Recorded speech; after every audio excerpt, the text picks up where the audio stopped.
over the borderline. The agreement between India and China opens new opportunities. In China's confirmation on Tuesday of an agreement to resolve its 4-year military standoff with India, as announced by Indian Foreign Secretary Vikram Misri on Monday, is welcome news given the possibilities it opens up for bilateral ties. Since April 2020, when China suddenly transgressed along the line of actual control LAC, followed by India's counter deployment, bilateral relations had ground to a halt.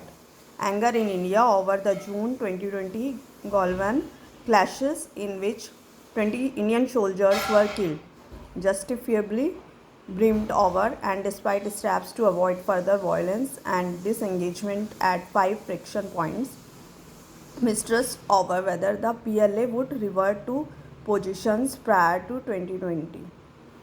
Uh, Here, transgressed, halt, and standoff. Standoff is means गतिरोध करना. Halt means पड़ाव, and transgressed means उल्लंघन करना.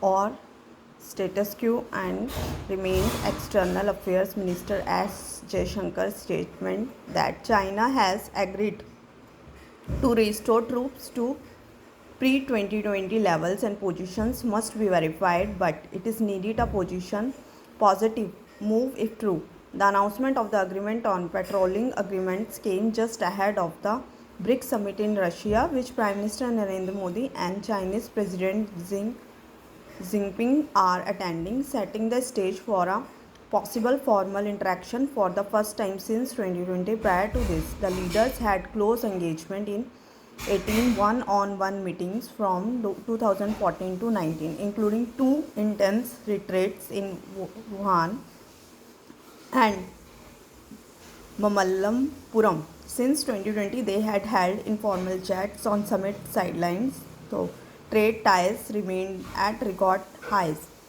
Relations in areas including investment, travels, and visas were snapped.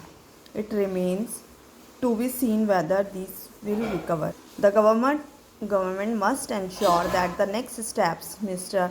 Mishri referred to are carried out in an as transparent a manner as possible so as to engender trust in the process. This is important since even though China insists that its troops are in its own territory, and Mr. Modi has said that no one has come in on taken Indian posts, the perception is that China troops have in fact occupied more Indian land than before and have denied Indian soldiers patrolling rights and villagers in eastern Ladakh access to their grazing lands. The government's repeated refusal to fully release Parliament or to allow media access to the forward areas has added to misgiving over the situation on the ground.